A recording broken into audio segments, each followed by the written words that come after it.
Thousands of 18-wheelers loaded with hazardous material drive through Dallas-Fort Worth every single day. Chances are you may have driven next to one of these types of trucks, maybe even today, and you probably didn't even think twice about it. But a single road accident involving one of these trucks could be disastrous for those on the road as well as those in nearby entire neighborhoods.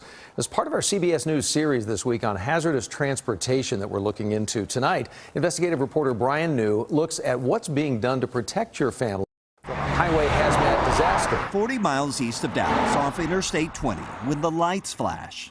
Good morning, driver. How you doing? Good, sir. With the Texas Highway Patrol, we got Truck drivers are required to pull over for an inspection. I noticed you're transporting hazardous materials. For the next 30 minutes, 2 state troopers check the engine, the lights, and go underneath. Yeah, these are going to be discs. To check the brakes. Okay, you can release. They also check that the paperwork. So we're going to verify that he is transporting the flammable 3. And the hazmat labels match what's inside. We need to know what's on the roadway. So what kind of hazard would be to the community, to people that are traveling. We need to know those things. Last year, Texas troopers conducted more than 29,000 hazmat truck inspections across the state. According to U.S. Department of Transportation data, troopers cited a violation on nearly a third of the trucks checked, more than 9,400, with more than 1,700 of the trucks taken out of service until the violations were fixed. The top 5 most common violations had to do with incomplete hazmat paperwork and incorrect or missing placards.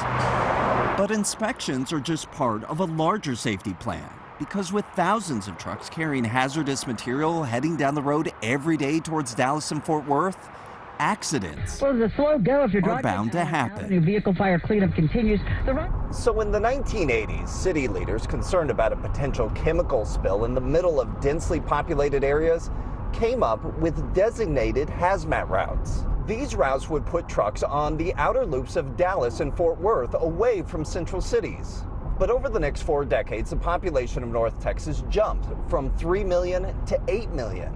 And what once was considered the outer loop, like 635 here in North Dallas, is now surrounded by hotels, office buildings, apartments, and malls. And yet, this is still the hazmat route. It's not the same now. There's a lot more people there. There are, but the region has grown everywhere. Dan Kessler is the Assistant Director of Transportation for the North Central Council of Governments. In the 1980s, Kessler was put in charge of studying and coming up with designated hazmat routes for North Texas. Nearly 40 years later, he still oversees the hazmat material routes. Do these need to be updated? I think as long as we keep an eye on it and look for it. I think the thing to remember is, and this is the part that's difficult to understand, but we also don't have a lot of other options. Kessler says the main goal of the hazmat routes is to ensure trucks stay out of the densely populated downtown districts of Dallas and Fort Worth. Today, the routes still achieve that goal. And while the current hazmat routes, such as Loop 820 in Hurst, 635 in Dallas, and I-20 in Arlington, have all seen an increase in nearby development over the years, what's the alternative? There is not a completed further outer loop around the Metroplex for hazmat trucks to take. Do we need a further outer loop? Well, that's something that planners, we all look at all the time. The latest long-range transportation plan, projected out to 2045, does not include a continuous outer loop. Federal regulations require regional planners to only propose road projects where funding can be identified.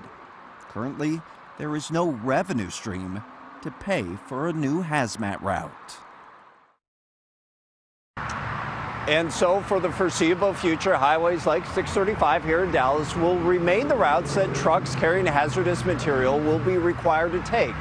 So state troopers told us if you're on one of these highways, be on the lookout for these diamond-shaped placards that should be on the side as well as the back of trucks. Now on our website we have a list of what all of these placards mean. But Doug, the important thing to remember is if you see one, it means that this truck is carrying some sort of hazardous material. State troopers told us if you see one, the best thing we can all do is just give that truck driver a little extra room. Yes, your logic would dictate that, right? Talk to me about the goal to prevent any hazmat crash. Prevent, that's a big word here. Do we know how many hazmat crashes there have been here in North Texas? Firm numbers?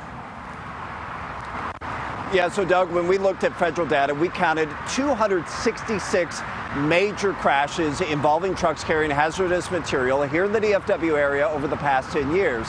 Now, the way we came up with major crashes is we looked at crashes where there was reported monetary damages, indicating that there was some sort of impact on the environment or the community. Doug, these crashes totaled $5.8 million in damages.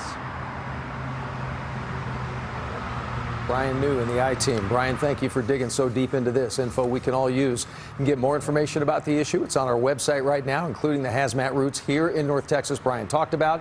So if you can see if any of those are running near your neighborhood.